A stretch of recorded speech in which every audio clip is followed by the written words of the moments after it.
bueno, tanta información, que es un poco lo que les voy a mostrar, que básicamente son más fotografías y algunas cosas, pero bueno, sí comentarles eso. ¿Se ve bien? Bien, bueno. Bueno, el título de un poco de la charla cuando me invitaron, bueno, yo abarco un periodo de espacio de estudio en lo que fue Santa Lucía, que bueno, se fue ampliando con el tiempo, que tiene que ver con un trabajo que inicialmente inició para una investigación de grado, y después se fue ampliando con el pasar de los años, con la posibilidad de hacer el doctorado, con lo cual ha ido también mutando un poco lo que fue el espacio inicial donde empecé a hacer la investigación.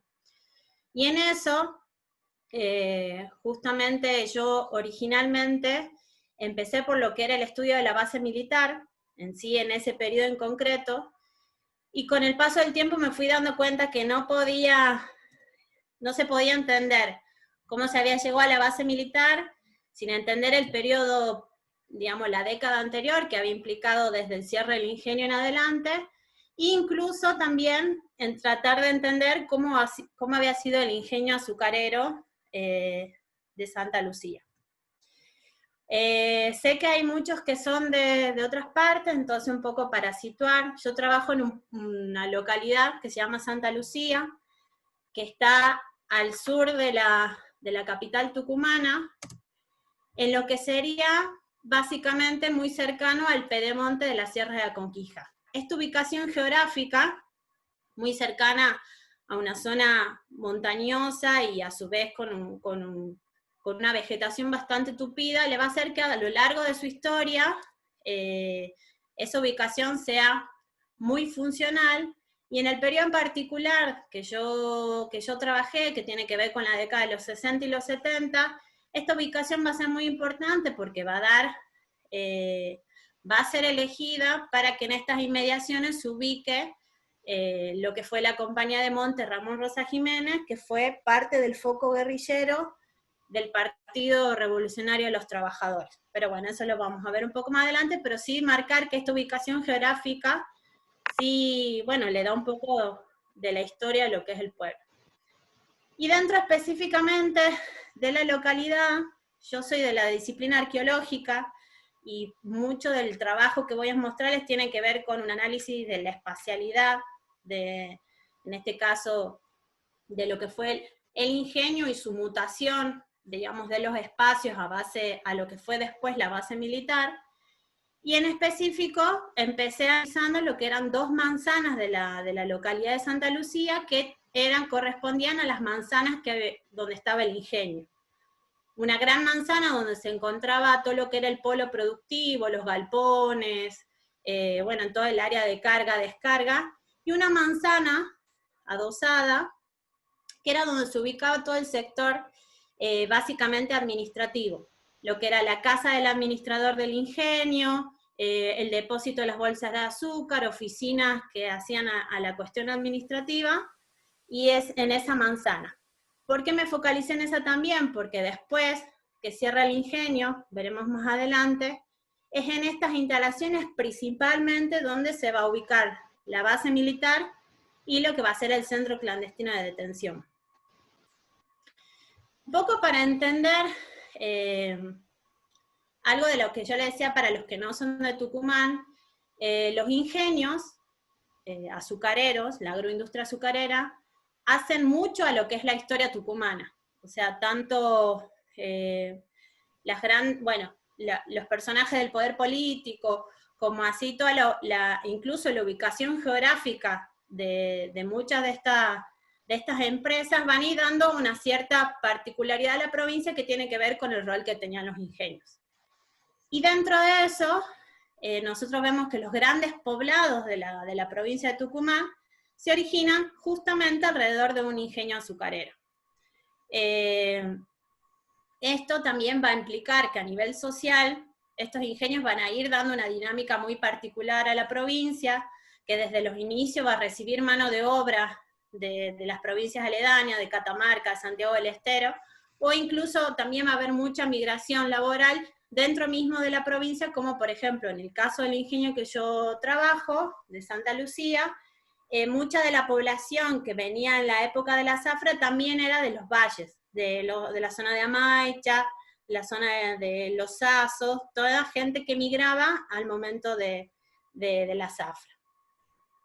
Y un punto importante que tiene también a lo que es la historia, son estos, digamos, emplazamientos muy cercanos a los poblados, que eran las colonias azucareras, que hace mucho una particularidad de la tenencia de la tierra en Tucumán, y que, bueno, mucha gente, o sea, albergaron durante décadas muchísima población que migraba en la época de la zafra, y en general se conoce bastante poco, o sí hay algunos estudios, pero no se conoce en profundidad qué sucedía en cada colonia.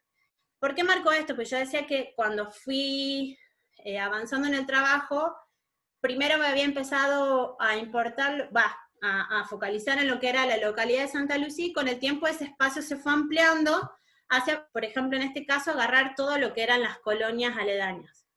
¿Y por qué esta elección? Porque después cuando veamos, cuando ya sea la base militar, las colonias van a ser, bueno, la represión a la población de las colonias va a ser muy fuerte, e incluso, como mostraré más adelante, algunas de las colonias azucareras del ingenio Santa Lucía, algunas digamos, por el mismo accionar de los militares, directamente van a desaparecer como colonias.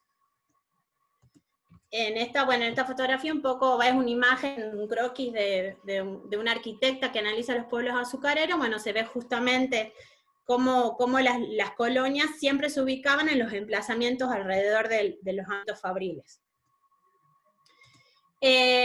A lo largo de la historia, yo decía que, bueno, los ingenios han dado una particularidad a lo que es la historia tucumana.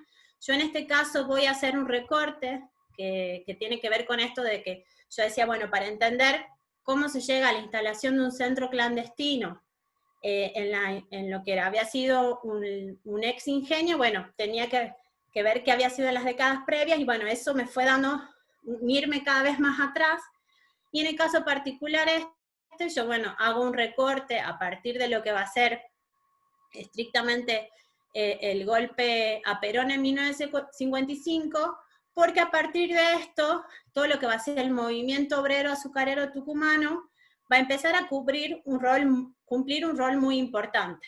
En particular, dentro de las pocas cosas que, bueno, se empezó a conocer más en los últimos años, entre los años 55 y 56 van a haber acciones del movimiento obrero azucarero muy importantes, una huelga muy importante en 1959, ya entrando en la década del 60, nosotros vamos a tener tomas de ingenios, entre ellos algunas tomas van a ser en el ingenio Santa Lucía en los años 61, 62, 63, nuestro movimiento obrero azucarero bastante organizado, y que eso también va a ser un punto importante a la hora de pensar en el porqué de los que fueron las medidas que se toman a partir de la dictadura de Onganía en 1966 para decretar justamente la intervención y el cierre de numerosos ingenios en la provincia.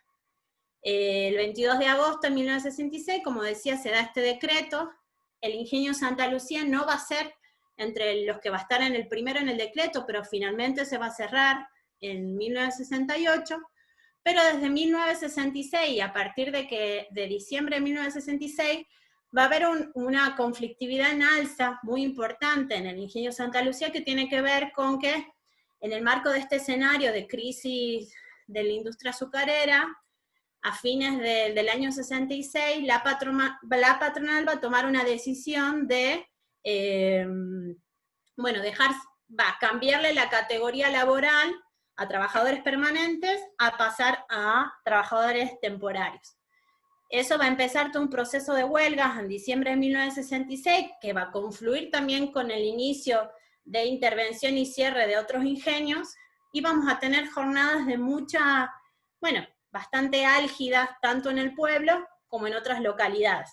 Entre ellas, una de las más conocidas, que es el 12 de enero del 67, que es justamente donde es asesinada Hilda Guerrero de Molina, que se convirtió en un ícono de lo que va a ser la resistencia al cierre de los ingenios, que justamente era la esposa de un trabajador del ingenio Santa Lucía, que conjuntamente con otras esposas de trabajadores venía organizando una rama femenina dentro de lo que era la militancia más local, que venían organizando y apoyando todo lo que eran el paro, en este caso de sus compañeros que eran de la fábrica, y organizando las ollas populares y demás.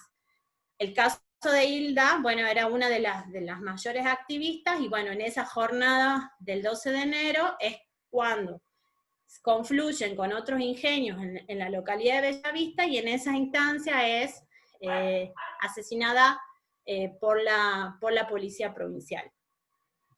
A partir de lo que finalmente, en el caso de Santa Lucía, se cierra el ingenio en agosto del 68, y a partir de eso, bueno, va a implicar todo un cambio muy grande en lo que va a ser, va a haber un éxodo muy grande de familias, se hablan de entre 400 y 500 familias van a emigrar de Santa Lucía, y no solo las familias que emigran, sino las que quedan, se quedan sin recursos laborales. Entonces empieza toda una instancia de organización nueva para la búsqueda laboral, ver cómo los pocos que quedaban entraban dentro de lo que se dio a conocer como el Operativo Tucumán, que era una serie de trabajos temporales.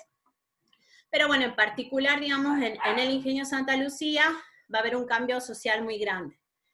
Entre eso, muchos de los dirigentes de lo que va a ser el sindicato a fines de la década del 60, muchos de estos dirigentes también van a sufrir un proceso de radicalización política, incluso algunos, veremos más adelante, van a empezar a tener una militancia dentro de lo que va a ser el PRT, y bueno, empieza un periodo de organización.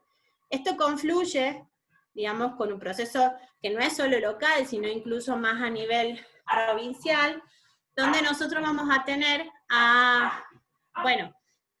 en noviembre de 1970, lo que se conoce como el primer Tucumanazo, en junio del 72, lo que se conoce como el Quintazo, toda una serie de procesos de lucha y organización, donde en esto va a ir mutando, no tanto, van a confluir estudiantes universitarios, en algunos casos con miembros del movimiento obrero, pero hacen una época donde de mayor acción directa en las calles. En el caso, ya más de lo que es acercándonos hacia más la década del 70, yo decía que el emplazamiento que tenía Santa Lucía lo va a ser muy particular, y va a ser una marca que va a tener su historia, que es que en 1974, en las inmediaciones de la localidad, se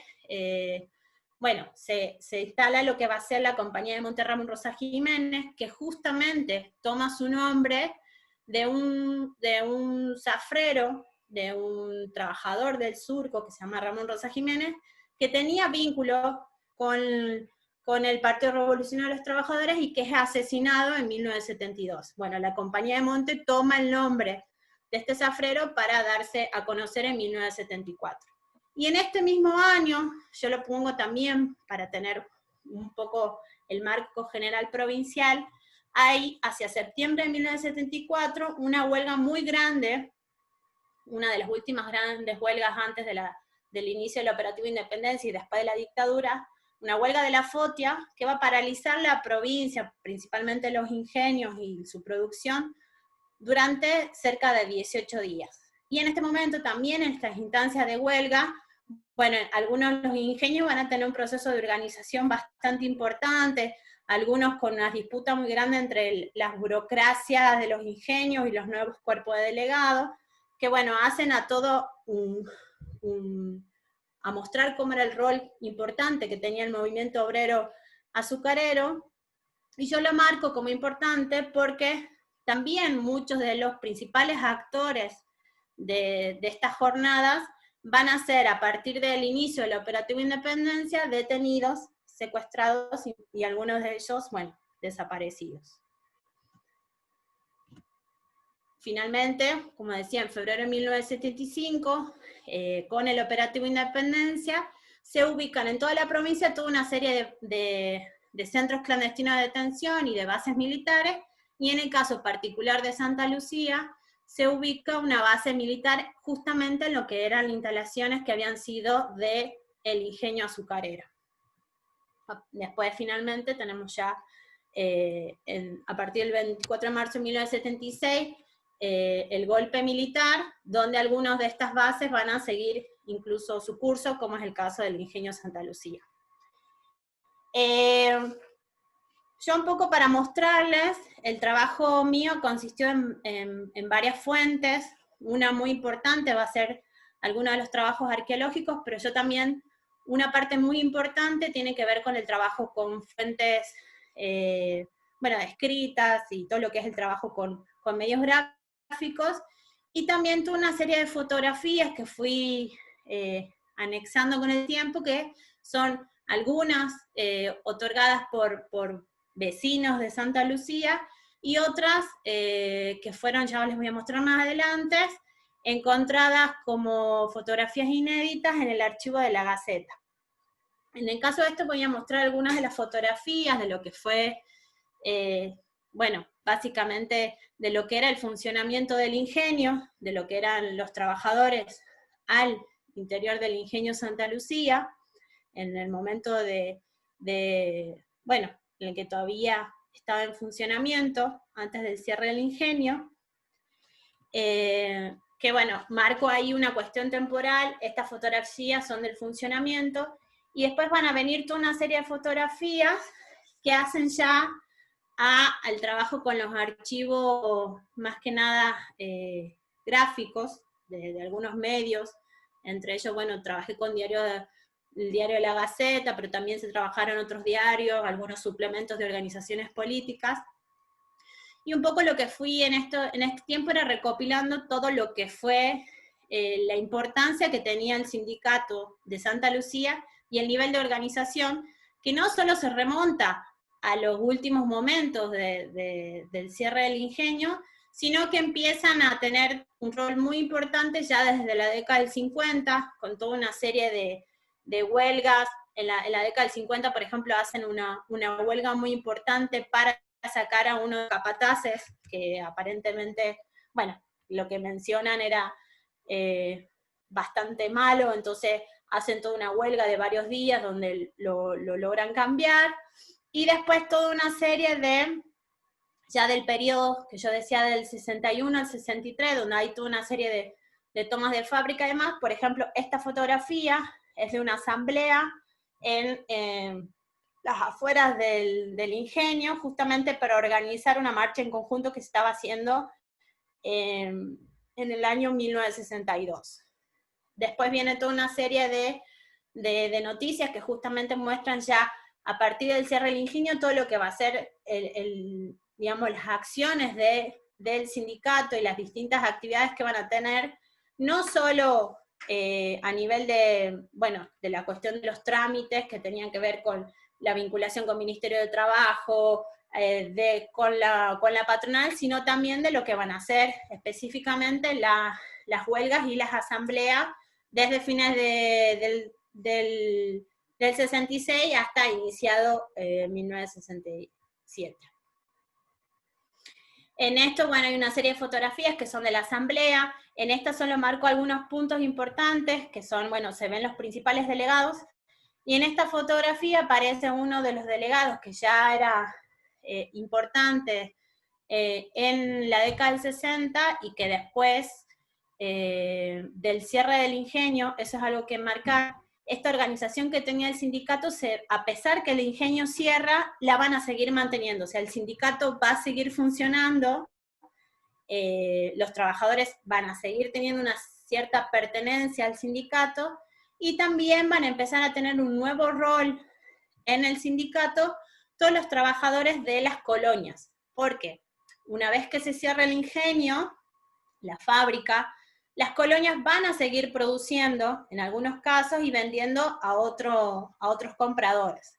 Entonces los trabajadores de las colonias van a persistir en algún tipo de relación laboral un tiempo más, y van a formar parte importante del sindicato a partir, obviamente, del cierre del ingenio.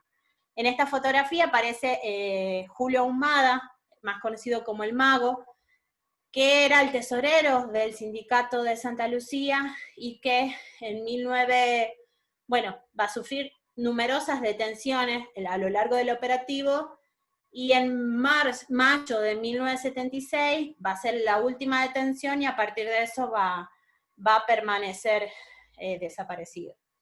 Bueno, dentro de esta fotografía está una fotografía que es un poco más ya en la década del 70, porque yo les comentaba que este nivel de organización que tienen los trabajadores de Santa Lucía, después se va a trasladar más socialmente, y con el retorno de Perón van a volver a algunas instancias de organización, incluso algunas de las casas van a volverse una especie de base de discusión y demás. Y en este caso una fotografía de cuando se organizan desde el ingenio Santa Lucía, o los trabajadores, los ex trabajadores, para participar de lo que va a ser la jornada de Seiza. Un colectivo de pobladores de Santa Lucía va hacia Seiza, y esta es una fotografía que se toma en esa jornada previa al viaje. Yo les comentaba que en la primera foto se ve a Julio Ahumada. Esto es una fotografía ya un poco más adelante, del 10 de marzo del 75, cuando ya a partir de que se instala la base militar en Santa Lucía, empiezan todas las operativas de los secuestros, y en estas una de ellas muestra la detención, en este caso como extremista, todo lo que hace a la denominación que usaba el diario, de este caso de el Mago Ahumada, que después de esta detención él va a ser liberado, y como les comentaba, finalmente en mayo de 1976 es la detención de la que permanece hasta el día de hoy desaparecida. Eso para mostrarles un caso de los trabajadores. Yo había pensado en esta instancia hacer como, si quieren, un ciclo, un parate para algunas preguntas, para ya meterme más en lo que es la parte arqueológica y específicamente a lo que es el periodo de la base militar. No sé si quieren que las hacemos ahora, si hay preguntas.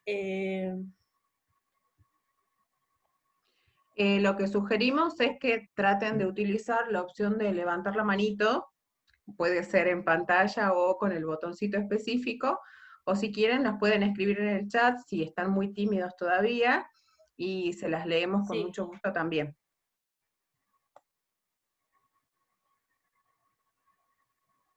Hay preguntas ahora, si no avanzo y al final, como...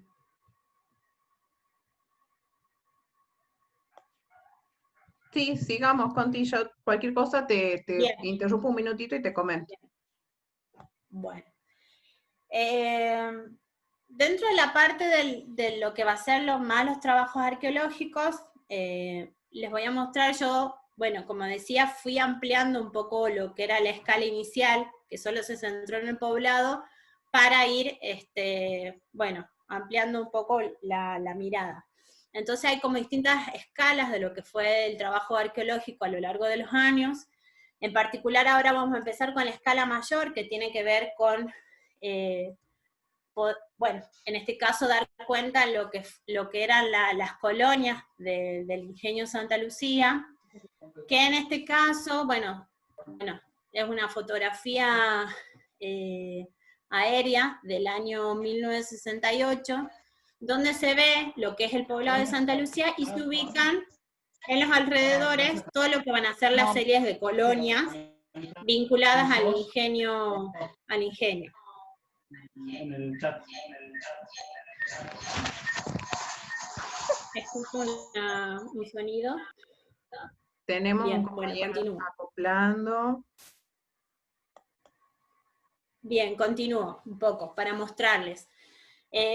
Acá en el centro se encuentra la localidad de Santa Lucía, hacia lo que va a ser el Pedemonte de la Sierra, se encuentran la finca Santa Mónica, la colonia Caspinchango, la colonia de Negro Potrero, Las Dulces, Las Mesadas, finca Santa Elena, la Grúa y la Aceitera, en Los Laureles. Parte del trabajo arqueológico fue recorrer con algunos de los antiguos pobladores de estas colonias, lo que quedan en algunos casos de algunas colonias, y hacer un relevamiento de lo que era, bueno, tanto como la traza de las viviendas, qué tipo de viviendas había, cómo se ubicaba la colonia, o sea, tratar de hacer un poco una reconstrucción espacial. Yo les había comentado que en un inicio, que a partir de la llegada de los militares, algunas de las colonias van a sufrir un impacto muy grande. En este caso, a partir justamente del trabajo con entrevistas a expobladores de la colonia, es que logré reconstruir algunos trayectos de la historia de algunas de estas colonias, en particular justamente estas que van a tener el impacto del accionar militar.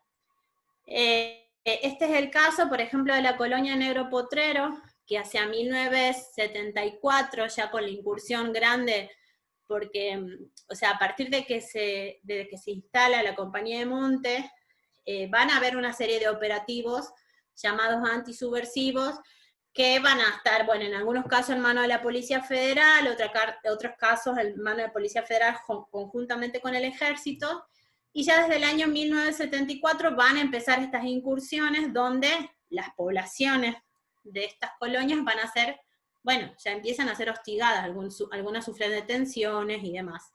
En el caso de Negro Potrero, justamente en este momento que ya se empieza todo el proceso de incursiones militares, va a haber o sea, va a haber una migración muy grande de la población, o sea, se abandona la colonia hacia 1974, y parte de esa población se relocaliza en lo que va a ser la colonia de Caspinchango.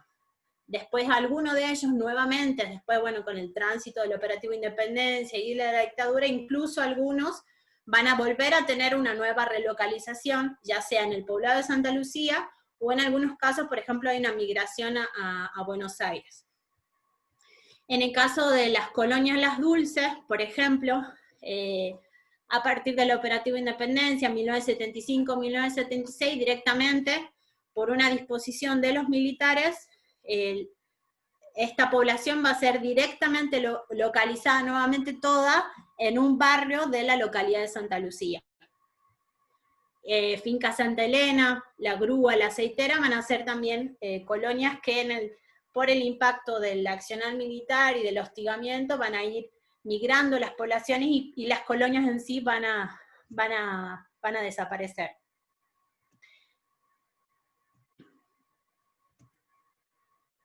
Bueno, ahí marcado cuáles colonias estrictamente, bueno, a partir justamente desde el 74 en adelante van a ir vaciándose y van a desaparecer como colonias. Entonces, parte de los trabajos que se hicieron fueron de relevamientos en algunos de estos. El estudio de las colonias también tenía que ver con que justamente, y era una parte que muy poco se conocía, las colonias tenían un proceso de organización también al interior de los trabajadores muy importante, cuerpos de delegados, y en este caso, bueno, ese proceso de organización incipiente empezó con una serie de torneos de distintos deportes, en este caso un torneo de bolas, pero que era de bocha, perdón, pero que era muy importante porque era una instancia donde los trabajadores de distintas colonias se organizaban y compartían un espacio en común. Que eso, bueno, como decía, después con el peso que tenía el sindicato y los cuerpos de delegados por colonias, tenían un nivel de organización muy importante, y que hace un poco al historial del sindicato de Santa Lucía, incluso después que cierra la fábrica, que va a persistir justamente por este nivel organizativo que tenía. Bueno, un poco para mostrarles lo que fue el trabajo más arqueológico, se hicieron una serie de relevamientos, en estos casos algunas de las fincas donde se encontraron lo que eran las antiguas viviendas de los trabajadores que ya no existen, habitando en estas zonas, y bueno, una reconstrucción justamente también con los pobladores de cómo eran cada una de las colonias, que todas van a tener sus similitudes, o sea, que tienen que ver con las formas que se organizaban en sí las colonias, que era una calle de tierra que se dirigía hacia el ingenio, pero donde alrededor de esa calle se ubicaban las distintas viviendas, que también va a tener, también dentro de las colonias va a haber una jerarquía también de los trabajadores. Entonces va a haber en las colonias, por ejemplo, toda una serie de casas de materiales, y a medida que iban alejando las colonias, bueno, eso iba modificándose también, justamente en las épocas de zafra, que llegaba toda una serie de, un gran número de trabajadores temporarios. En este caso, bueno, les voy a mostrar un caso particular, porque además la historia, que es la colonia de las Mesadas, que las colonias de las Mesadas tiene, bueno, primero que es una de las más, va a tener un número muy alto de detenidos desaparecidos de la colonia, y también porque en la misma colonia de las Mesadas se encuentra lo que es la Escuela de las Mesadas, que es una escuela que también fue utilizada como centro clandestino, y que formaba parte de esos circuitos locales que también terminaban en la base militar ubicada en el ingenio. En este caso en particular, también durante el periodo que están los militares, en esta escuela se construye un bloque nuevo, el que yo denomino B, es un bloque que construyen los militares y que, bueno, se instala en esa época. Así también en las colonias, dentro de los relevamientos, se encontraron toda una serie de viviendas abandonadas, que son viviendas que los mismos vecinos mencionan, que son de familias que fueron detenidas y que algunas están desaparecidas y otras después de la detención directamente migraron a otras provincias. Y en el caso, bueno, les mencionaba que el caso de las colonias de las Mesadas tiene un número muy alto de detenidos, que además, algo que es importante, bueno, es que muchos de esos son durante el operativo Independencia. Esto fue importante porque, bueno, también al momento tuve que participar de lo que fue el juicio del operativo, bueno, poder demostrar esta serie de detenciones previas tenía su importancia. Y les mencionaba que, bueno, que justamente la Escuela de Mesadas participaba de un circuito de represión local. En este caso muestro no solo el de las colonias de las Mesadas hacia el poblado de Santa Lucía, sino también lo que se conoce como la Chimenea Mota, ubicada en Caspinchango, que también algunos de los detenidos de esa zona pasaban posteriormente por la base militar de Santa Lucía, y en algunos casos, bueno, durante el operativo Independencia terminaban su detención en Escuelita de Famallá. Dentro de lo que es una escala más intermedia, yo le decía que había trabajado con distintas escalas, en lo que fue específicamente el casco de lo que había sido el ingenio, yo trabajé en una serie de edificaciones que habían sido parte de toda la función administrativa de lo que era el ingenio en su momento, que tienen que ver con lo que había antiguamente era el escritorio. El escritorio, bueno, básicamente era un edificio donde los trabajadores iban y marcaban tarjeta. Actualmente funciona en parte de estas instalaciones una biblioteca popular, la Biblioteca Popular de Santa Lucía.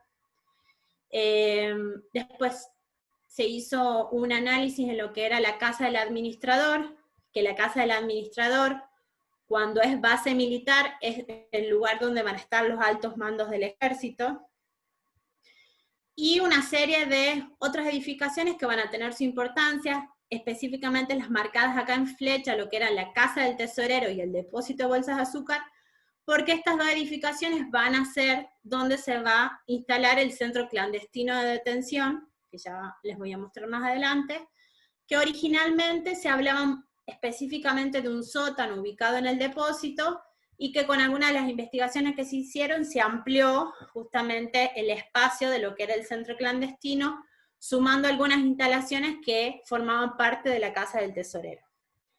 Y otra edificación, que es lo que había sido la primera casa del administrador del ingenio, que ahora es una vivienda, bueno, bastante derruida, y que en su momento se eligió también hacer trabajos arqueológicos ahí, porque se encontraban en las paredes, en los muros de la galería de esta casa, toda una serie de grafitis que habían sido realizados durante la época de funcionamiento de la base militar. Bueno, para que vean alguna foto, esto es lo que era el escritorio, actualmente la Biblioteca Popular Santa Lucía. Hay una foto más actualizada de algunas modificaciones que se fueron dando. Esto era lo que era la casa del administrador del ingenio, y una fotografía de la parte posterior, que en este lugar era donde se encontraban los altos mandos del ejército. Y les mencionaba el depósito, donde se encuentra el sótano, que se mencionaba tanto en CONADEP como en el informe de comisión bicameral, como el lugar donde había funcionado el centro clandestino de detención. Algunos de los trabajos que se hicieron en su momento, porque cuando inició los trabajos de investigación, el sótano se encontraba sellado, entonces se hicieron algunos trabajos primeros de reconstrucción con algunos entrevistados de cómo se ubicaría el sótano. Para que tengan una idea, estaba totalmente sellado, entonces se hicieron algunos trabajos de sondeos para determinar algunas pequeñas ubicaciones, por ejemplo, en el caso de un ventiluz, que daban a lo que era el sótano del depósito. Esta es una fotografía que, bueno, ya con el transcurso de los años, bueno, se abrió oficialmente lo que era el ingreso al sótano. En esta primera foto se ve todo lo que es el cementado que sellaba el acceso, y en este espacio, que ahora está en manos de la justicia desde el año 2014, 2013, 2014, bueno, se hicieron algunos trabajos, específicamente la Policía Federal, bueno, de análisis de Blue Star, que básicamente lo que mostraban era la reacción con sangre latente, que algunos de esos trabajos se hicieron en algunos otros espacios, ya les contaré más adelante. Discúlpame, Conti. Sí. Tengo unas preguntas que se van acumulando, que van surgiendo a razón de puntualmente esto que estás trabajando. Bien. Pregunta Sibila. Sibila, gracias por estar. Sí. Sibila es una escritora muy reconocida que también ha escrito sobre los juicios de Escuelita de Famaillá. Dice, ¿la escuela de las mesadas sigue estando? ¿La parte vieja sigue estando igual? Ella dice que recuerda mucho la historia de la familia Toconas. Sí, la escuela sigue funcionando, de hecho, y mucho de lo que se reconstruyó más del trayecto de la historia de la escuela, lo hice con una docente actualmente de ahí. La parte vieja sigue estando, la nueva también, y sí, sigue en funcionamiento, es una de las escuelas de la zona. Tengo pregunta también de Nacho. Nacho Teve pregunta, ¿qué pasó con las tierras donde estaban asentados los campesinos originarios? Y también pregunta si hay alguna investigación sobre el destino de esas tierras, a quién pertenecen actualmente. Bueno, en el caso de las colonias y la pertenencia a la tierra ha ido mutando mucho de acuerdo a cada colonia. Por ejemplo, les doy un caso en particular, lo que era el caso la colonia de Caspinchango, Caspinchango Vieja, porque Caspinchango tiene como dos partes, una donde después se asentó lo que se conoce como Teniente Verdina, y esta parte que es el Casco Viejo. Esa, bueno, era de los Nogués, uno de los socios de la compañía Santa Lucía, y en la década justamente entre los años 75 y 76, parte de las tierras son vendidas a Litoral Citrus, que yo no sé si algunos saben, pero en el caso de Litoral Citrus, el hermano de Benjamín Menéndez es uno de los dueños accionistas, como para que tengan una idea de cómo van mutando el uso de las tierras. Después, en el caso de otras colonias, muchas de ellas hoy actualmente están con plantaciones de citrus. Toda esta zona se volvió una zona de, bueno, citrícola, todo lo que es la zona de Negro Potrero y demás, son zonas que prácticamente está todo plantado. Acá tengo y uno para poder acceder tiene que ir pasando distintos alambrados. Hay un aporte de Diana Arias que dice, parte de los habitantes de algunas colonias fueron reubicados en Teniente Verdina, Soldado Maldonado, Capitán Cáceres, pregunta, Sí. ¿qué es lo que estábamos contestando? Sí, principalmente la gente, bueno, algunos de los habitantes de lo que era Caspinchango y las inmediaciones de Caspinchango, Negro Potrero, Finca Santa Mónica, son relocalizados en lo que va a ser Verdina. En el caso de los otros poblados, ya ahí se cruzan con colonias de otros ingenios, por ejemplo, el caso de Sargento Moya es una colonia que va a ser de otro ingenio, pero donde la colonia en sí es relocalizada en ese pueblo, entonces cada uno va a tener como su propia historia. En el caso particular de los que yo conozco, muchos son llevados a Teniente Verdino. Y después tengo una última pregunta de Rosana Medina, que pregunta sobre el sellado del sótano. ¿Por quién fue ordenado y en qué momento puntualmente? Bueno, el cierre del sótano se hace al poco tiempo de que se retiran los militares, algo para marcar de lo que va a ser la base militar de Santa Lucía y también de su trayectoria como centro clandestino de detención, es que es un centro que va a durar mucho tiempo, o sea, desde febrero de 1975, y después la base militar va a estar hasta 1981, 1982, donde más o menos recuerdan los vecinos que ya se retiran los militares.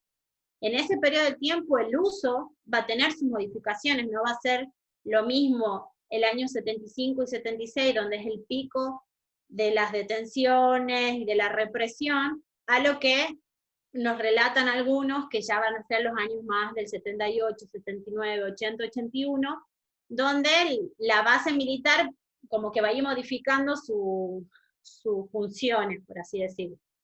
Entonces, por ejemplo, algunos de los espacios, en el caso este particular de lo que era el depósito de bolsas de azúcar, ya en el 80 y en el 81, los conscriptos que antes dormían en la finca, afuera, algunos ya los hacen dormir en ese lugar. Pero tiene que ver justamente en eso, cómo el centro va a ir, cómo la base militar va a ir mutando por tanto tiempo de uso. El cierre se da del sótano en la década del 80, al poco tiempo que se retiran los militares, y bueno, no hay claridad de quién específicamente hace el mandato, pero bueno, se calcula que parte de miembros de la compañía azucarera son los que mandan a hacer algún tipo de modificación. Después, en 1986, 1987, lo que había sido justamente esta manzana, donde estaban todas las partes administrativas, es donada por la compañía Santa Lucía a la comuna de Santa Lucía, que recién hace muy poco tiempo se formaba como comuna, y a partir de ahí empiezan toda una serie de modificaciones, algunos de los espacios van a ser utilizados como comedores, se arma la escuela, bueno, van a tener toda una serie de reutilización de los espacios. Muchas gracias, no hay nada más por ahora. Bueno, continúo. Dentro, bueno, les comentaba los relevamientos, la vivienda que les mencionaba que había sido de la primera casa del administrador, y en esta vivienda, en los arcos de la galería, se encontraban toda una serie de grafitis que son del periodo. Principalmente, bueno, la temporalidad que yo puedo darle en función de algunos datos que tienen los grafitis, pues los grafitis son, para aclarar un poco, son realizados por conscriptos asentados en la base militar. Entonces, algunos de los grafitis, la mayor parte, hacen mención a la clase a la que pertenecían los conscriptos, a los regimientos de donde venían y alguna serie de otros datos que permitían reconstruir un poco el origen de eso, de dónde venían esos grupos de conscriptos, que bueno, son de Salta, de Jujuy, algunos regimientos 19, y el periodo donde mayor se detectan o aparecen los datos en los grafitis son desde el 78 hasta 81. Yo esto en su momento lo interpreté como parte justamente de estas modificaciones que hubo en el tiempo bueno, de las funciones en la base militar, que permitían en este momento tener un poco más de flexibilidad o algunas cosas para los conscriptos que permitían, no sé, poder sentarse a plasmar un esgrafiado en uno de los muros, por ejemplo, que no se detectan grafitis del periodo 75, 76, 77, no se encontraron. Actualmente, para aclarar, estos grafitis ya no existen porque, bueno, lo que sí tiene Santa Lucía, como muchos de los pueblos azucareros, es que ha sufrido muchísimas modificaciones y en los últimos años esta manzana en particular, todas estas instalaciones han ido modificándose mucho, en este caso las galerías fueron totalmente anuladas y por ende los grafitis ya no, bueno, no están. Otra de bueno, yo le decía que tenían distintos niveles de escala, y le había comentado que parte de los trabajos de investigación pudieron y permitieron ampliar lo que era en sí el centro clandestino, porque a partir del trabajo con distintos testimonios y entrevistas que fui haciendo a lo largo de estos años, algunos sobrevivientes mencionaban que no solo habían estado en el sótano, sino que habían estado recluidos en algunos espacios de esto que es la escuela, o hasta hace poco tiempo era la escuela de adultos, y que originalmente había sido la casa del tesorero. A partir bueno, el trabajo con estos testimonios, y se empezó a hacer como una reconstrucción bueno, espacial, y a solicitar toda una serie de permisos para poder acceder a este espacio. Bueno, y eso permitió hacer una reconstrucción de lo que es hoy el espacio de esta escuela, que básicamente son una serie de instalaciones alrededor de un patio, y la mención de algunos sobrevivientes era el uso de algunos de estos recintos que estaban cercanos al patio como lugares de calabozos, e incluso también algunos como salas de tortura. Que esto no se había mencionado en su momento, o sí se lo había mencionado, pero no se lo marcó en lo que era CONADEP, ni tampoco en informe de comisión bicameral, pero estos entrevistados y sobrevivientes marcaban que ellos habían estado ahí, y incluso se hizo una visita con ellos, que bueno, al interior de lo que es la escuela. Acá, bueno, algunas fotografías de lo que es justamente esta serie de instalaciones. Estas que se encuentran acá, estas aberturas selladas, formaban parte de estos calabozos que mencionaban algunos de los sobrevivientes, y a partir justamente de esta denuncia, bueno, de la mención, se planificó la realización de análisis de Blue Star en estos espacios, para detectar si había la presencia de sangre latente, que estos trabajos lo hicieron miembros del ADI-CODICET, bueno, Andrés Romano y Darío Albornoz acompañaron el proceso de este trabajo, que finalmente,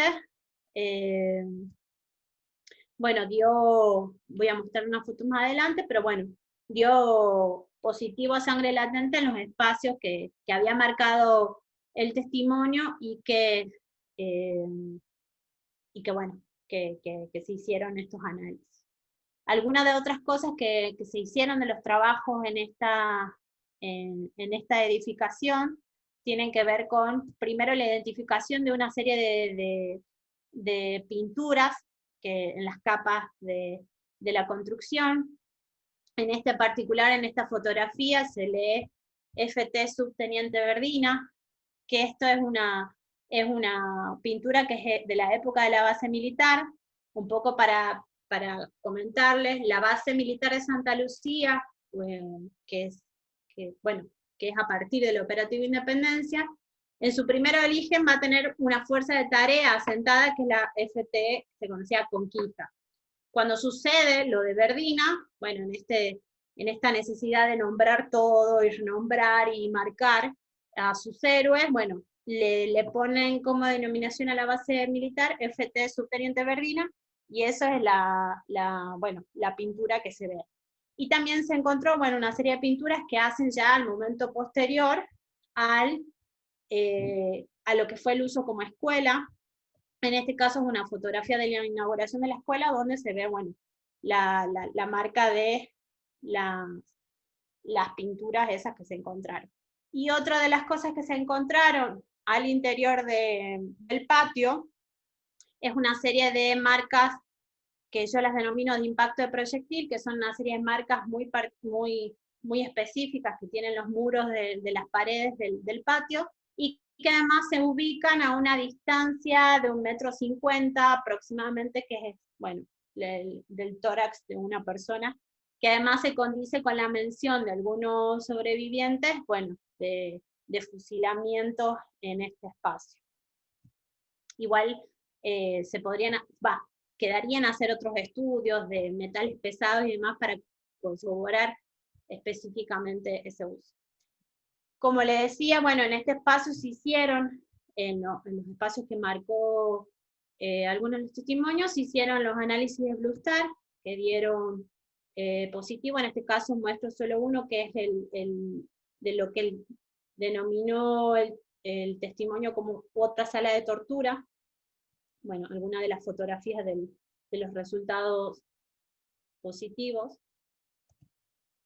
Y una parte importante de lo que fue el proceso de reconstrucción, justamente de cómo fue mutando el centro clandestino y de cuál espacio fue utilizado, tiene que ver con el trabajo importante que se hicieron con entrevistas, y con entrevistas tomadas en el mismo terreno.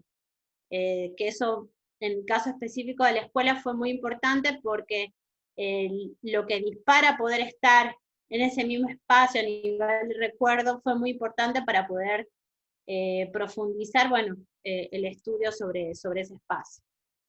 Básicamente, bueno, alusiones que hacen a justamente el uso de la base y a dónde lo tenían, que tenía que ver con este espacio contiguo al sótano, y algunos también relatos que hacen a justamente no solo el impacto que va a tener para los detenidos, sino que pensemos que a partir de la instalación de la base militar, prácticamente toda la vida del pueblo se va a modificar, y va a ser todo un espacio, bueno, regimentado y dirigido por los militares. Acá, bueno, algunas de las bueno, un plano, un croquis que yo hice de lo que es la reconstrucción ya del centro clandestino en sí, de lo que era el área de depósito con el ingreso al sótano, y las instalaciones aledañas de lo que había sido la casa del tesorero, como les mencioné anteriormente. Y ahora, como para ir más o menos mostrando una de las partes de lo que fue el trabajo con algunas de las fuentes inéditas, lo pongo al final porque para mí el impacto que tuvo para mí fue muy grande, lo de encontrar toda una serie de fotografías tomadas en la base militar en el momento que ya era utilizada como centro clandestino. Esta serie de fotografías se encontraron un poco medio de casualidad y no tanto, en una serie de sobres en el archivo de Diario de la Gaceta, que son sobres del operativo Independencia, donde hay toda una serie de fotografías sin ubicación temporal, ni espacial, ni demás, pero en el caso particular de esta serie de fotografías, yo apenas, bueno, me topé con ellas, le pude dar al menos espacialidad, y después también con unas, bueno, con una serie de indagaciones puede dar al menos un rango temporal de cuándo se hicieron. En este caso, bueno, muestro lo que son una noticia que salió el 17 de febrero de 1975, que la hace justamente Morales Solá. Bueno, en algún momento salió hace un par de años una fotografía muy controvertida, donde supuestamente era Joaquín Morales Solá en Escuelita de Fama y Ya, bueno, toda una serie de cosas. Bueno, finalmente él participa de una visita que se hace conjuntamente con periodistas, y en este caso, bueno, él escribe después una crónica particularmente de su experiencia en Santa Lucía, donde va haciendo primero una descripción del pueblo, de lo que ve, obviamente ensalza a los militares en esto, y esto es desde el 17 de febrero de 1975, lo cual me daba a mí un rango temporal previo, es decir, bueno, si sale el 17 de febrero de 75 la nota, ya me podía dar más o menos un margen de en qué momento se habían hecho las fotografías. Y encontré después, indagando en otro diario, ya específicamente un diario La Opinión, de una noticia de octubre del 75, donde se da la fecha concreta, como el 14 de febrero de 1975 se hace esta visita con distintos periodistas. Donde, bueno, se ven toda una serie de fotografías. Esta particularmente es una fotografía en las afueras del hospital de Santa Lucía, donde justamente, bueno, se ve el Univoc y toda la campaña de acción cívica, de la vacunación y demás de los militares. Esto es mencionada en la noticia de Opinión de Joaquín Morales Solá. Después una cola justamente hacia el club social, de la gente esperando para recibir el beneficio, que también es mencionada en la noticia, y fotografías en este caso de la iglesia. Y particularmente después se encuentran una serie de fotografías que son ya en las afueras de lo que era la base militar, pero que en este momento ya en lo que había sido el sótano, que lo marco acá, ya estaba empezando a funcionar como centro clandestino de detención, y ya había las primeras detenciones de pobladores. Estas son una serie de fotografías, como les decía, que se le pudieron dar temporalidad, y termino con algunas fotos que yo hice en su momento, que era el contraparte de, bueno, de estas fotografías viejas con lo que es sus emplazamientos actuales en Santa Lucía, en este cruce con la actualidad, y algunas de las fotografías. Bueno, un poco para mostrarles, no me quiero extender mucho más, quiero escuchar más bien las preguntas, pero bueno, ahí mostrándole algunas de las fotografías de lo que fue un trabajo bastante amplio. No sé si empezamos en otra tanda de preguntas, algo que no quede claro. Bueno, antes que nada, Conti, hay un montón de halagos a tu investigación, a tanto trabajo realizado, así que felicitaciones una vez más por este gran aporte a nuestra historia en general. Bueno, tremenda investigación, excelente Conti. Ahí Sibila te está mangueando la noticia de Morales Solá. Acá hay comentarios que... Sibila, no, bueno, yo les cuento, estas fotografías que yo las que le di espacialidad porque conozco mucho esto, bueno, dónde estaban. Hay toda una serie de fotografías donde se ve con más detalle muchos otros periodistas, alguien que pueda darle nombres y demás, que conozca más de la época, bueno, es un punto a reconstruir muy importante.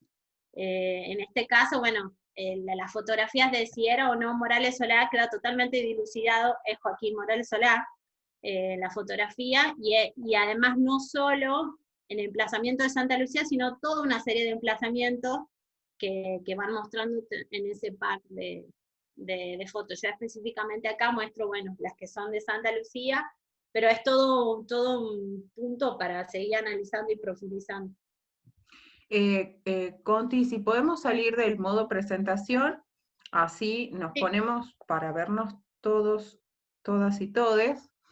Así aprovechamos ya este momento para que cada uno habilite su micrófono y pueda hacer sus propias preguntas, ¿sí? Así que quien quiera está habilitado a tomar la palabra.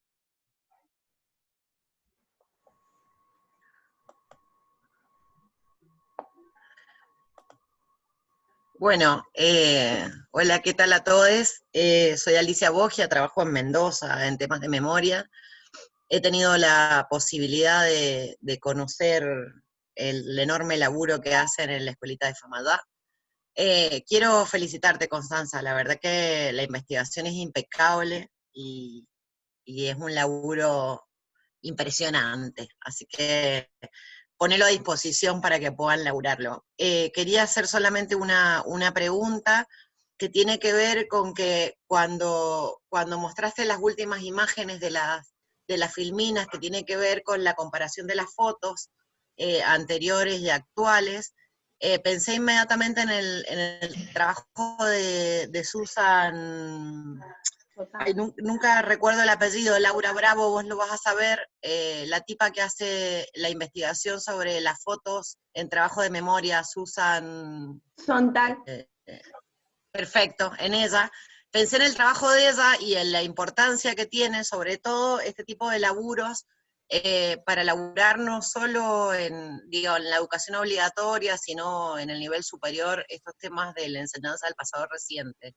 Y si vos habías revisado eso. Y la segunda pregunta es que haces una aclaración al principio cuando empezás a trabajar temas de prensa, que me parece muy interesante, y es cuál es la lógica y la retórica que tienen los medios de prensa durante la dictadura, en donde, digamos, qué términos se utilizan, como los subversivos, los antisubversivos, digamos, todos estos estereotipos que se ponen a jugar en la prensa, y como también vi en muchísimas de las notas que compartiste, un rasgo típico de la prensa de la dictadura, que es la desaparición del sujeto, donde se implementa el plan tanto y donde parece que no hubiera un sujeto, y hoy pensaba, porque justo había estado leyendo un montón de titulares respecto al aviso del acuerdo de la deuda de Guzmán, de hoy, y encontré algunas lógicas en la prensa también que tienen el mismo funcionamiento, donde desaparece el sujeto.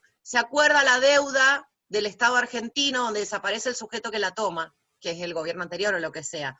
Entonces vi como he leído mucho sobre prensa en la dictadura, mi tesis, mi tesis de licenciatura hace muchos años atrás, ya está vieja esa tesis, hablaba sobre estas lógicas que tiene la prensa durante la dictadura respecto de el uso de estereotipos, la denominación de la otredad y la desaparición del sujeto, cómo algunas cosas se replican respecto de estas cuestiones en la complicidad de la prensa o los grupos de prensa. Quería saber si vos habías indagado también eso. Sí, digamos, yo trabajé mucho, desde hace bastantes años trabajé sobre todo con lo que es el diario La Gaceta, todo el periodo, bueno, inicialmente empecé con 75, todo el 75 cubierto, y después me fui cada vez yendo más atrás, como iba comentando la parte histórica. Y sí, en ese desarrollo de trabajar con las noticias desde la década del 60 o el 70, claramente a partir de lo que es el operativo Independencia se va a ver una modificatoria muy grande. Y dentro de lo que es el operativo Independencia también se van a ver cómo van a haber modificaciones, que por ejemplo, yo mostraba la fotografía del 10 de marzo del 75 de la detención del Mago Ahumada.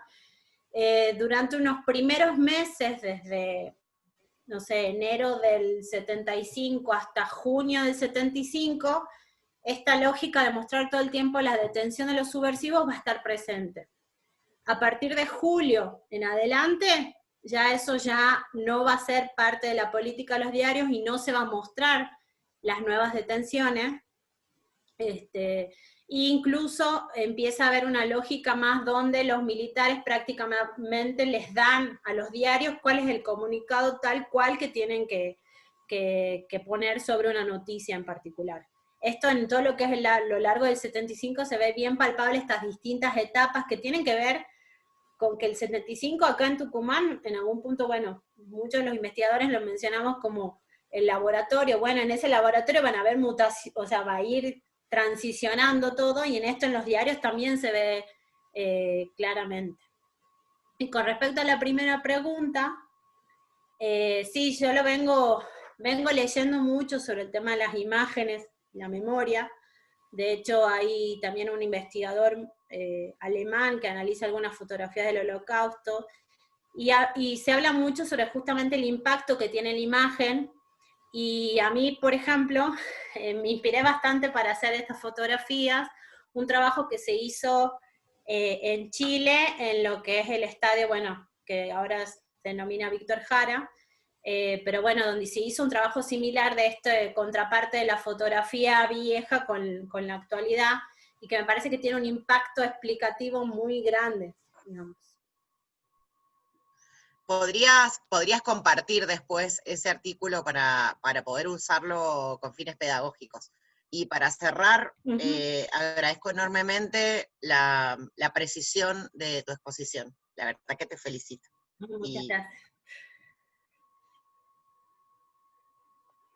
Sibila, te escuchamos. Y quisiera, hola, ¿qué tal? Bueno, agradecidísima por estar acá, esta charla, realmente me pone muy feliz saber que Conti terminó su trabajo y que lo está mostrando y devolviendo. La verdad es una alegría inmensa. Quería saber, escapa del tema de tu tesis, de tu investigación, pero seguramente lo sabés. Quisiera que me actualizaras la situación contaras cómo fue que se abrió, en qué fecha exactamente se abrió el sótano, y en qué punto están las investigaciones en relación con el sótano. La otra pregunta que tiene que ver con esto es, de los 47 personas desaparecidas de Santa Lucía y colonias aledañas, ¿cuántas de esas víctimas están incluidas y cuántos sobrevivientes también están incluidos realmente en los juicios que se han realizado hasta el momento? Si tenés idea de la proporción.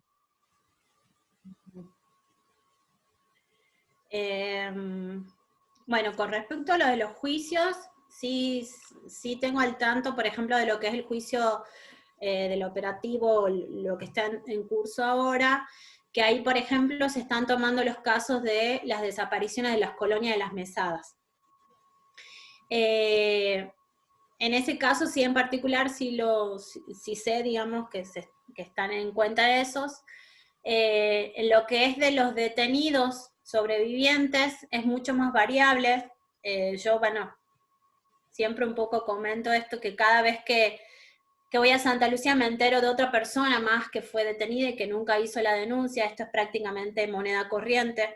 Cada vez me estoy más convencida que casi que toda la población de Santa Lucía sufrió algún tipo de forma de detención.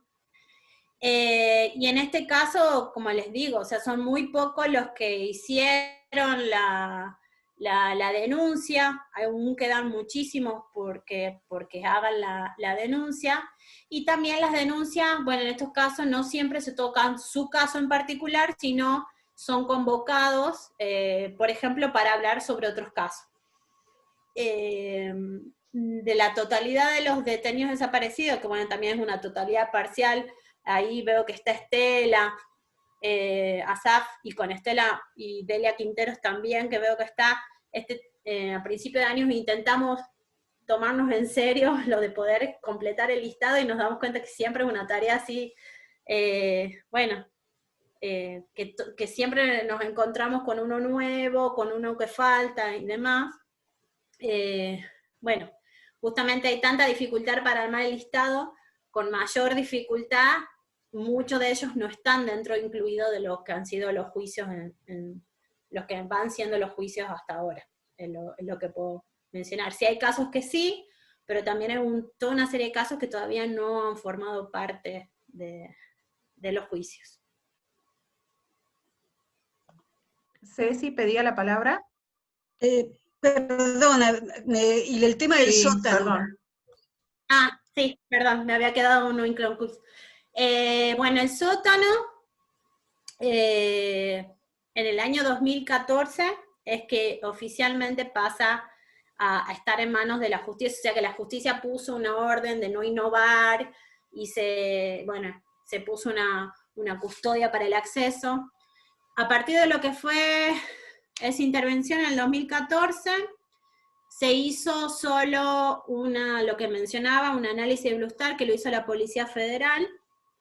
Se convocó al EAF para ver si había restos óseos. El EAF finalmente, mencionó la no existencia. Y a partir de ahí los trabajos, no se hicieron más trabajos en ese espacio, o sea, un espacio que está cerrado pero no investigado en su totalidad, o sea, tiene muchísimo potencial. Yo no avancé en las investigaciones ahí, y está ahí, digamos, está bajo orden de no innovar, y medio que no se sabe muy bien en qué condiciones. Es lo único que puedo mencionar. De hecho, la posibilidad de hacerlo de los trabajos en la escuela tuvieron... se pudieron hacer justamente porque el área de innovar no cubría ese espacio, y yo utilicé medio esa brecha legal para poder hacer las intervenciones que se hicieron ahí. Ceci. Sí, buenas noches. No sé si se escucha bien, estoy teniendo mucho comunicándome, me pareció súper interesante. Quería preguntarle a Constanza si se ha indagado, se ha avanzado en las responsabilidades que le caben a los propietarios originales del ingenio de Santa Lucía respecto de la ofensiva del terrorismo de Estado en sus instalaciones. Eso. No, un rotundo no. De hecho, yo muchas veces comento que la elección de por qué un ingenio y demás tenía que ver con que yo quería en algún punto mostrar la complicidad, no la complicidad, sino la responsabilidad empresarial. No solo de este ingenio, Tucumán tiene esa particularidad que numerosos ingenios fueron utilizados como centros clandestinos de detención, y que eso hace obviamente el rol que tienen las oligarquías azucareras, sus vínculos con la dictadura. De hecho, no es menor que, por ejemplo, lo que se llama el Fondo Patriótico Azucarero, donde distintos patronales azucareras dieron muchísima plata al gobierno dictatorial de Bussi. Tienen que ver con eso, digamos, con las oligarquías azucareras poniendo plata, avalando abiertamente la dictadura. Pero no, en el caso particular de los propietarios de la compañía no se hizo absolutamente nada. ¿Estaba César para tomar la palabra? Hola. ¿Qué tal? Soy César de San Peña Chaco, y te quería hacer una pregunta sobre el trabajo realizado acá, si se puede. Estaba escuchando recién en comparación a toda la investigación que se hizo ahí en el sitio en el que estaban describiendo, la pericia de los sótanos, digamos, lo que se pudo hacer con este método para ver los rastros de sangre, ¿no es cierto?, y esas cosas. A diferencia del trabajo que se hizo acá en la alcaldía, ¿no es cierto?, las pericias que se hicieron en la alcaldía ya demolida de la ciudad, eso, el trabajo que se hizo, el trabajo de investigación y las pericias se hicieron después de la demolición de un sitio que también se dice que fue un centro clandestino de detención, ¿no es cierto?, que de hecho está registrado como un centro clandestino de detención. La pregunta es, si el trabajo de investigación tiene que hacerse sobre los testimonios y las excavaciones, digamos, y los distintos registros que se hacen, ¿no es cierto?, se hacen en base también a los testimonios recabados y eso, ¿cambia el grado de certeza sobre el resultado de la investigación? Digamos, ¿hay una diferencia en la investigación o en el resultado final de la investigación respecto de los sitios que sí se pueden periciar, ¿no es cierto?, el edificio? A ver si entiendo la pregunta. Si la existencia de lo arquitectónico, en este caso el edificio en pie, modifica que se vaya a encontrar. Para mí, bueno, el trabajo que se hizo en Mansión Seré muestra mucho la potencialidad también del trabajo arqueológico en espacios que han sido demolidos, y donde también se tiene toda una serie de información muy, muy, muy importante. Sin duda, el tipo de información que va a generar una excavación en un lugar que es demolido a otro, que se puedan, por ejemplo, hacer cateos en las paredes, no sé, análisis de Blue Star en algunos de los muros, sin duda la información va a ser distinta, pero me parece que uno pensar que ya la demolición de algo anula la posibilidad de encontrar algo, eso no.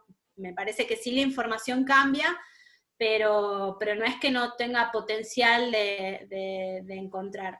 Sí, para mí, un punto muy importante,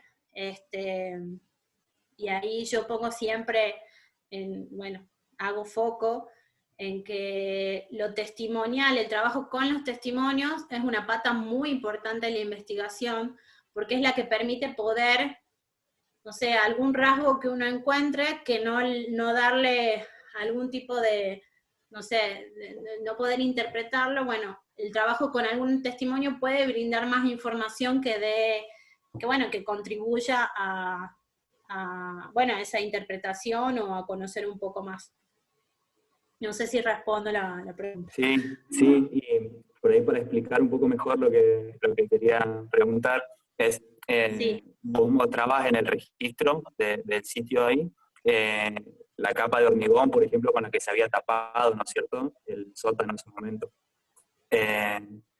¿Cómo es, por ejemplo, con el trabajo de este sitio que ya demolido, ¿no es cierto?, donde se hizo la investigación a partir de planos arquitectónicos y datos catastrales, si por ahí no se pueden perder las modificaciones que no quedaron registradas, ¿no es cierto?, las modificaciones arquitectónicas del sitio, digamos, que no se registraron mediante el debido papeleo, digamos. Sí. Bueno, un poco para comentarles a otro, hace mención a un trabajo que se hizo en la alcaldía de Roque San Peña, que a nosotros nos convocan después de la demolición del edificio, para justamente corroborar lo que decía un testimonio, que había la existencia de una fosa común en ese espacio. Bueno, a nosotros nos convoca y se hicieron todo un trabajo arqueológico que básicamente era, primero, mucho de reconstruir lo que era el antiguo edificio que había sido demolido, entonces para después de poder reconstruir eso, poder ver dónde la testimonial se podría ubicar el espacio que la testimonial mencionaba. Y en ese caso particular, bueno, se hizo todo un trabajo subsuperficial, donde justamente lo que fue era una reconstrucción, tratar de ver cómo era el espacio antes, entonces ahí cruzar con planos arquitectónicos y catastrales, y también el trabajo con los testimonios. Esto en el caso de un edificio de que se conocía muy poco, y la mención a su uso como centro clandestino, estaban muy pocas testimoniales hasta ese momento. Y en el caso particular, el trabajo con los planos arquitectónicos y con el trabajo subsuperficial de arqueología fue muy importante porque permitió poder reconstruir al menos cómo era ese espacio antes de ser demolido, y después, bueno, corroborar si la información que el testimonio brindaba, bueno, podía ser compatible con lo que se encontraba en terreno. En el caso, bueno, este particular, la mención a la fosa, bueno, no se hallaron indicios de la existencia. Ahí damos lugar a los últimos 3 aportes. Estaba Leila para tomar la palabra, y después si quiere tomar la palabra, y si no la leemos, el aporte de Rosana, que hace una pregunta, y Raquel. Bien. Hola. Hola, ¿qué tal? Hola, buenas noches, ¿cómo estás? Sí, para consultarle a Conti, primeramente, bueno, para felicitarla por su excelente trabajo de investigación. Y bueno, me interesa sobre todo porque ella comenzó la cronología presentando un itinerario de cómo fueron sus principales búsquedas, y quisiera saber, porque ella también hablaba de que tomó como referencia el diario La Gaceta para hacer sus investigaciones en los últimos años de la década de los 60 y comienzo de los 70, y también vi a lo largo del relato de su trabajo que hablaba de recortes de periódicos del diario La Opinión.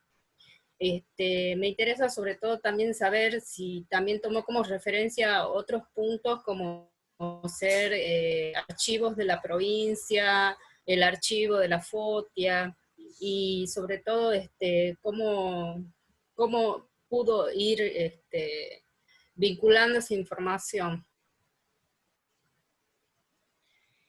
Sí, bueno, no mostré tanta, no quería marearlos con todo el tema de archivos, pero trabajé con por ejemplo, con lo que hay del Sindicato de Santa Lucía de Archivo de la FOTIA. Básicamente son algunos formularios, algunos informes de 80-81, pero que hacen por ejemplo, todo lo que es la trayectoria de las colonias, cómo quedan en esos años, hay una mención a eso. Después, bueno, en el caso del archivo de la FOTIA, es un archivo, bueno, pueden comentarlo mucho los chicos que trabajan ahí, que está bastante diezmado, o sea, lo que queda es una última calidad. En Santa Fe a mí sí me permitió reconstruir al menos esos años, 80, 81, 82. Con archivos provinciales, bueno, trabajé con algunos archivos de catastro, algunos archivos, por ejemplo, del Ministerio de Educación, para ver lo que era la trayectoria de la escuela, con algunos archivos de la comuna, pero bueno, la mayor parte del análisis se centró en su momento, sí, en lo que permitía poder hacer un trabajo más sistemático, que era el archivo del diario La Gaceta, al tener una tirada diaria y demás, bueno, permitía cierta sistematicidad que algunos de los otros diarios, al tener números, por ejemplo el diario Noticias, que es un diario que en ese momento tenía tirada tucumana, es un diario que se encuentran solo algunos ejemplares, entonces sí analicé todos los ejemplares que podían encontrarse en ese periodo, pero no permitía hacer un trabajo más sistemático. Pero sí, trabajaron con numerosos archivos. Lo que iba encontrando, que me podía brindar información sobre Santa Lucía, se lo tomó en cuenta. O sea, todo lo que podía dar mi información lo fui recopilando. ¿Y hubo algún momento? Perdón. Sí. Sí. ¿Hubo algún momento en que pensaste que la información no estaba o realmente no podías llegar a encontrar esa información y podías cruzarla con otra información desde otros ingenios o de situaciones similares, por ejemplo en el mapeo, que vi que pasaste planos y también fotografías tomadas desde un avión, o ¿cómo resolviste el problema en ese aspecto? ¿Cómo hiciste? Cuando no encontraste, por ejemplo, la colonia, cómo estaba formada principalmente, vi que también pasaste algunos bosquejos, y quizás sí, eso te ayudó, pero ¿cómo hacías en ese momento? ¿Tomabas los datos que hacías a través de las entrevistas, de comentarios, de testimonios, o algunos testigos del lugar? Sí.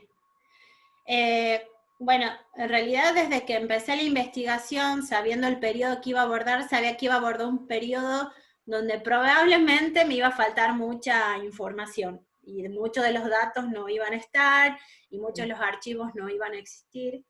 Entonces, desde un primer momento siempre, y que es un poco la mezcla que salió del trabajo, siempre intenté tomar la mayor cantidad de fuentes y entrecruzar la mayor cantidad de fuentes para poder darle sentido a algunas pequeñas cosas que rompecabezas que estaban más dispersas. En eso, vuelvo a mencionar que para mí el trabajo con las entrevistas los testimonios con pobladores, sobrevivientes, es un trabajo para mí fundamental y ha sido el que a partir de ahí fue la punta para poder empezar a pensar dónde más buscar información sobre Santa Lucía.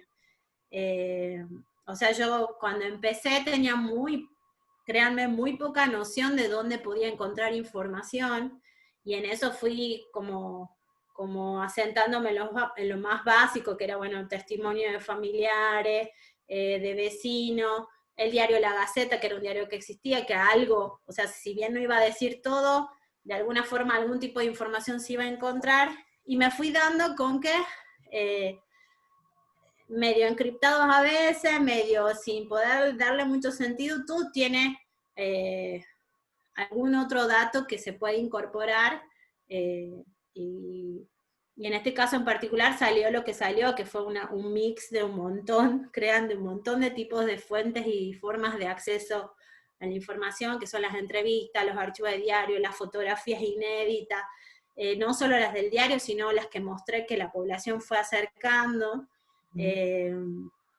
Bueno, todo lo que me pudiera dar información yo intentaba no desestimarlo. Y así fue llevándome de un lugar a otro. Vos fuiste también ensayando cada una de las partes de tu investigación, publicaste este trabajo, ¿es la primera vez que te animaste o ya hiciste alguna presentación de forma privada de todo este trabajo? Algunas cosas ya, bueno, se han ido publicando, algunos extractos de la investigación. Esto que es más ya un trabajo más largo, bueno, estoy empezando a mechar las partes que van a ir empezando a ser publicadas y demás. Pero no, o sea, todo, desde el primer momento, todo lo que se pudo empezar a dar difusión en charlas y eso, bueno, siempre intenté hacerlo, y sobre todo mucho con la gente de Santa Lucía, tratarlo, bueno, de colaborar lo más que se pudiera con los que hoy se organizan alrededor de la biblioteca para poder cada 24 de marzo hacer algún acto, para poder, por ejemplo, completar su listado de desaparecidos. Bueno, con todo eso, al menos intento poder colaborar en algo. La última pregunta, y ya doy lugar, también me interesa saber si es que en algún momento se te cruzó por la idea un punto de inflexión con la información a través de esta investigación, por ejemplo, y lo que iba pasando en la sociedad en Tucumán desde el 55 hasta el 75.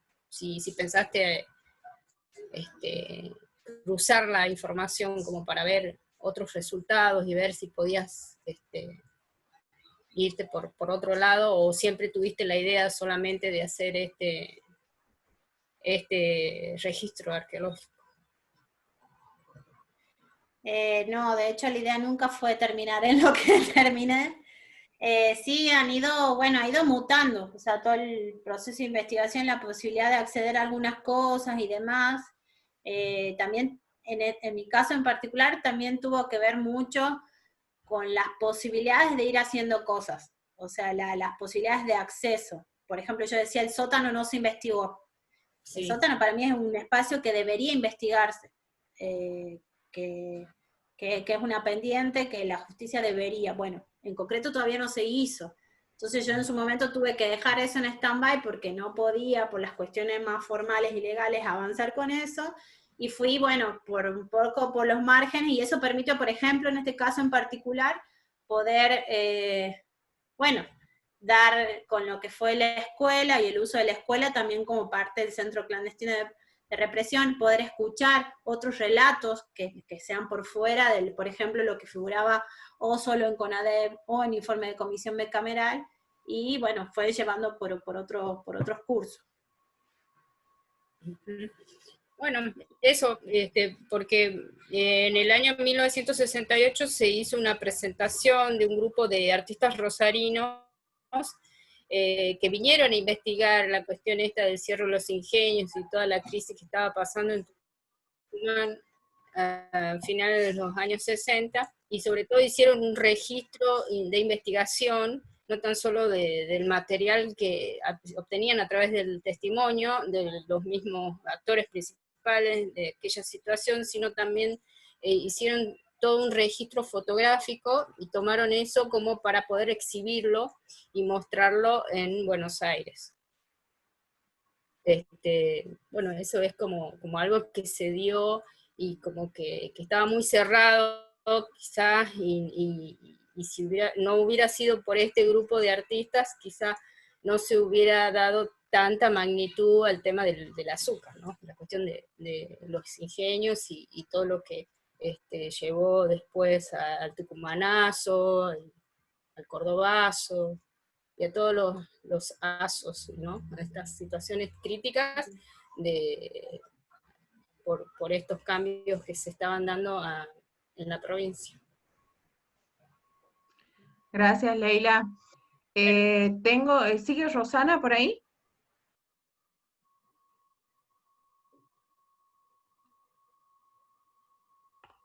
Hola, Rosana, por el auto 0 kilómetros.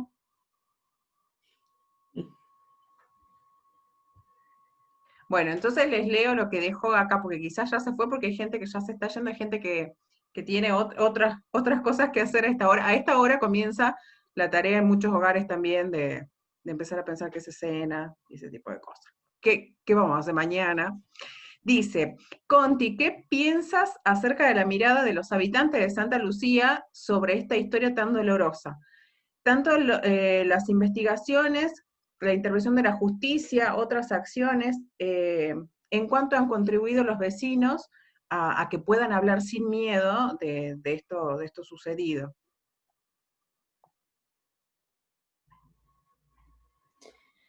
Y bueno, la mirada que tienen sobre la situación es bastante dividida, por así decirlo. Hay un sector de la población que no habla sobre el tema y que tomó en algún punto la decisión medio de no tocarlo, de no mencionar, de no hablar.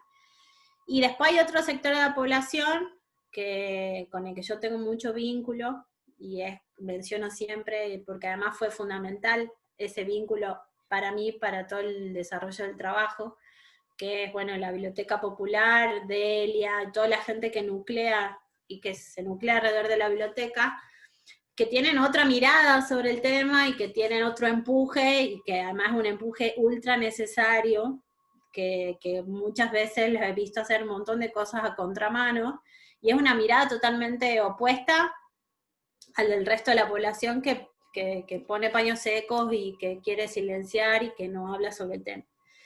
Que también tiene que ver con que yo mencionaba que hay que pensar que lo sucedido no solo se acota a la base militar, sino que hay que pensar que el poblado en su conjunto era una base militar, y obviamente eso tuvo un gran impacto en lo que es la ruptura de los vínculos de confianza, de las relaciones sociales, y son parte de las consecuencias que hasta hoy, bueno, perduran, y tienen que ver con eso. No hay una sola mirada, por suerte, para mí yo sí noto que en los últimos años hay más gente que se anima a hablar. También tiene que ver con que hay otra gente que se anima a escuchar lo que tienen para decir. Hay cierta apertura a eso, pero bueno, sin embargo hay una gran faltante, o sea, hay muchos sectores de la población que bueno, es una historia que no se la toca. Raquel, ¿estaba por ahí?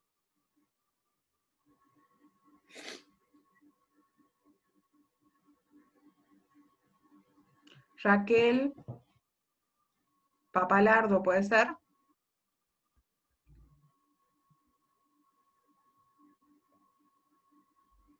Bueno, les voy comentando que el próximo miércoles vamos a tener otro conversatorio, y en este caso vamos a estar trabajando, a ver si las chicas me soplan bien, estamos ya trabajando sobre pueblos originarios. Vamos a trabajar con la temática de pueblos originarios, el impacto del terrorismo de Estado en los valles Calchaquí.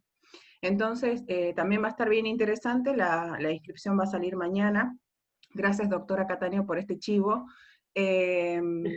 Y bueno, y también vamos a dejar el contacto de Constanza y su Power a disposición de ustedes, no tienen más que solicitarlo, al mismo mail que han recibido la invitación para el día de hoy.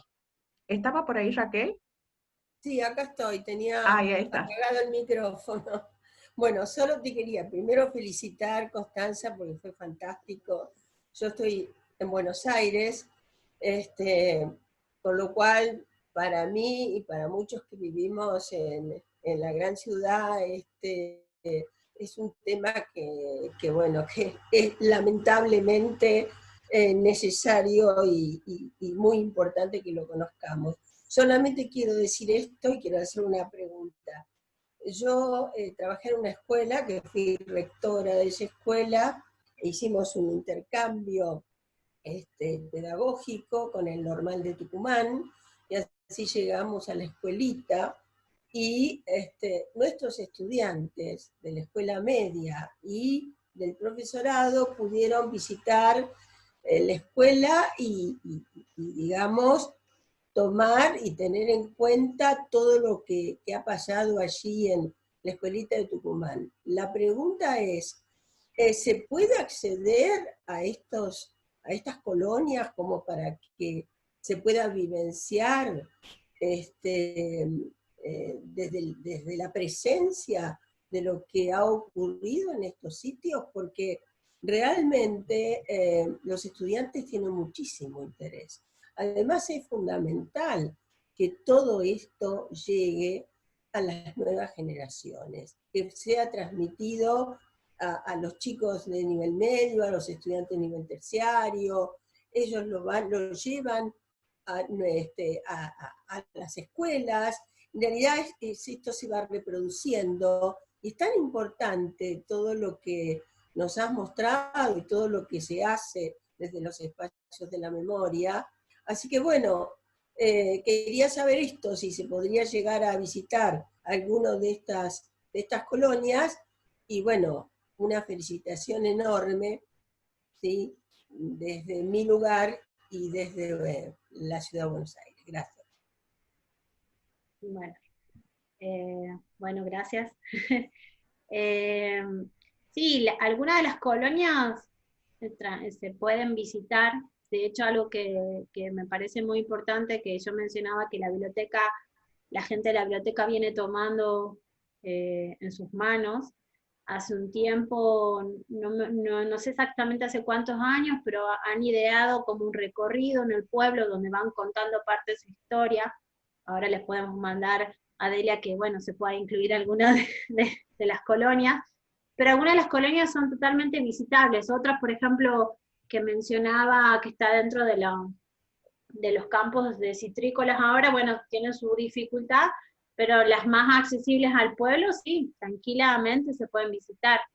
Y el impacto es muy grande cuando uno ve lo que eran los cimientos, y sobre todo de una parte de la historia que muy poco se conoce. O, por ejemplo, yo, con todo el tema de las colonias azucareras, quise buscar fotografías, no solo no de las colonias de Santa Lucía, sino general de la provincia, y hay muy poco registro gráfico de una parte de la historia tucumana que es súper importante, en todo lo que es el sur de la provincia.